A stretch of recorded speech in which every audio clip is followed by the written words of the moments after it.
বাংলাদেশের দ্বিতীয় পর্যটন স্থান সিলেট জাফলং মায়াবী ঝর্ণা। খুব সৌন্দর্য একটি জায়গা। বছরের শুরুতেই শুরু হয়েছে জাফলংয়ের মায়াবী ঝর্ণা। দেখুন কত সুন্দর অপরূপ দৃশ্য। ইন্ডিয়ান ঝর্ণা, এটা জাফলংয়ে অবস্থিত ইন্ডিয়ার বর্ডার। বর্ষাকালে এই দিক দিয়ে পানি পড়ে, ঝর্ণার পানি অনেক সুন্দর।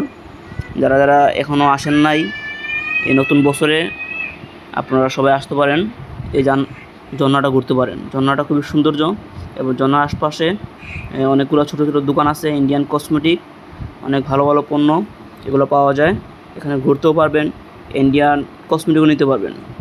তো যারা এখনও ঘুরতে আসেন নাই, জাফলংয়ের ঝর্ণা দেখেন নাই, তারা সিলেটের জাফলং আসতে পারেন। জাফলংয়ে অত্যন্ত সুন্দর একটি ঝর্ণা, যেটাকে বলা হয় মায়াবী ঝর্ণা, অনেক সুন্দর। যারা এখনও ঘুরেন নাই, ঘুরতে আর চিন্তা ভাবনা করতেছেন কোথায় ঘুরবেন বা কোথায় গেলে ভালো লাগবে, আমি তাদেরকে বলতে চাই আপনারা নির্দ্বিধায় অন্য কোথাও চিন্তা ভাবনা না করে এই বর্ষার মৌসুমে সিলেট মায়াবী ঝর্ণা, জাফলংয়ের মায়াবী ঝর্ণাটা দেখতে পারেন। অনেক সুন্দর একটা জায়গা। এই দেখেন হাজার হাজার পর্যটক, নতুন বছরের শুরুতেই হাজার হাজার পর্যটকের ঢল নামছে। এই যে মেঘালয় পাহাড়, বর্ষার মৌসুমে যে নদীতে পানি, অনেক সৌন্দর্য একটা উপভোগ করতে পারেন। এই যে জায়গাটা দেখতেছেন, এই সৌন্দর্য মেঘালয়, এক পাশে বৃষ্টি অন্য পাশে রোদ, এক পাশে বৃষ্টি হচ্ছে অন্য পাশে বৃষ্টি নাই। খুব সুন্দর একটা দৃশ্য। এই সময় এই দৃশ্যগুলো উপভোগ করতে পারেন। এই দেখেন এই দিক দিয়ে কত বৃষ্টি, কত কালো হয়ে আসছে, কত একটু আগে যে দেখছেন এইদিকে কোনো বৃষ্টিই নেই। এই দেখেন কত সুন্দর একটা দৃশ্য। যারা এই দৃশ্যগুলো উপভোগ করতে চান, অবশ্যই সিলেটের জাফলংটাই সিলেকশন করতে হবে আপনাদের। এই যে এটা হচ্ছে মেঘালয় রাজ্য। বর্ষাকালে খুব সৌন্দর্য উপভোগ করতে পারবেন। এই যে বৃষ্টিগুলো উপভোগ করতে পারবেন। আসলে খুব সুন্দর একটা জায়গা। আপনারা যারা এখনও ঘুরতে আসেন নাই, অবশ্যই সিলেটের জাফলংয়ে ঘুরতে আসতে পারেন।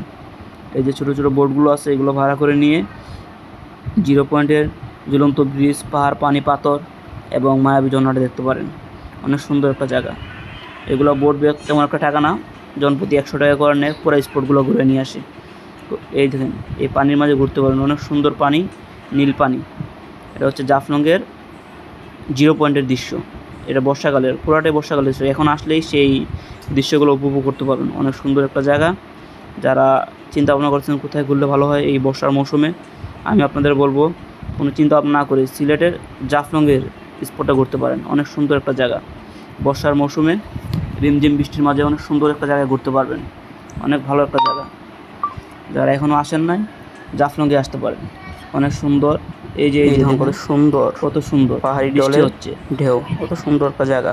অনেক সুন্দর একটা জায়গা। এটা দেখেন, এটা হচ্ছে ওই যে গাছগুলো দেখতেছেন, এখানে হচ্ছে বিএসএফ এর পোস্ট, ইন্ডিয়ান বর্ডার গার্ড। এটা হচ্ছে বাংলাদেশের শেষ সীমানা। এই দেখেন এটা আপনারা নদীতে শেষ বর্ডার, বর্ষার মৌসুম নিচে নামতে পারবেন না, তাই নদীতে নৌকাতে বসে আপনারা এই দৃশ্যগুলো দেখতে হবে। অবশ্যই এই জায়গাটা ইন্ডিয়ান বিএসএফ এর পোস্ট। এই যে নদীর শেষ মাথা, এটা বর্ষার মৌসুমে খুব সুন্দর একটা জায়গা। বর্ষার মৌসুমে এই যে এদিক দিয়ে পানি আসছে, এই সামনে দেখুন ঝুলন্ত ব্রিজটা।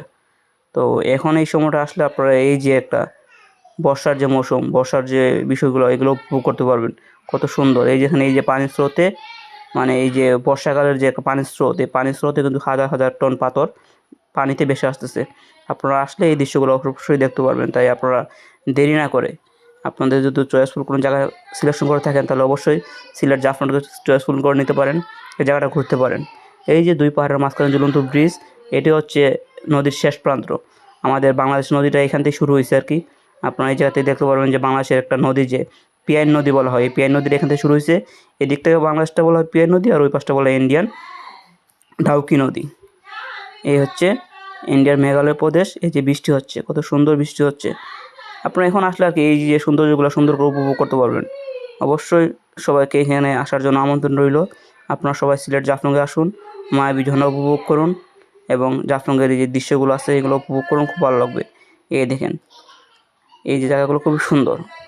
আর এই যে মরুভূমিটা দেখতেছেন, এই যেখানে হাঁটলে মনে হবে যে আপনারা দেশে না বিদেশে ঘুরতেছেন, বিদেশের একটা পর্যটন স্থানে আপনারা ঘুরতেছেন, এরকম মনে হবে। এই মরুভূমিটা অনেক সুন্দর। এই মরুভূমিতে আপনার বালিতে হাঁটবেন, পাহাড়ের দৃশ্যগুলো উপভোগ করবেন। আসলে বলে বোঝার মতো না, কত সুন্দর একটা জায়গা। যারা এখনও আসেন নাই, তাদেরকে আসার জন্য আমন্ত্রণ রইল। আর যারা ইতিপূর্বে আরও কয়েকবার এখানে ঘুরে গেছেন, এখানে অনেক পর্যটক আছে, একবার না 5, 7 বা 10 বারও আসতেছেন। তো ওনাদেরকে বলবো যারা আপনারা ওই যে শুকনোর সময় আসতেন ঘুরতে, তো ওই সময় এসে তো এই জিনিসগুলো উপভোগ করতে পারেন নাই, আপনারা এখন আসুন, এসে এই জায়গাগুলো উপভোগ করেন, খুব সুন্দর লাগবে, ভালো লাগবে। আপনাদের পরিবারের সবাইকে বলবো জাফলংয়ে আসার আমন্ত্রণ রইল। ধন্যবাদ, সবাই ভালো থাকবেন, সুস্থ থাকবেন, সেই আশাবাদ কামনা করেই আল্লাহ হাফেজ, সবাইকে ভালো থাকবেন।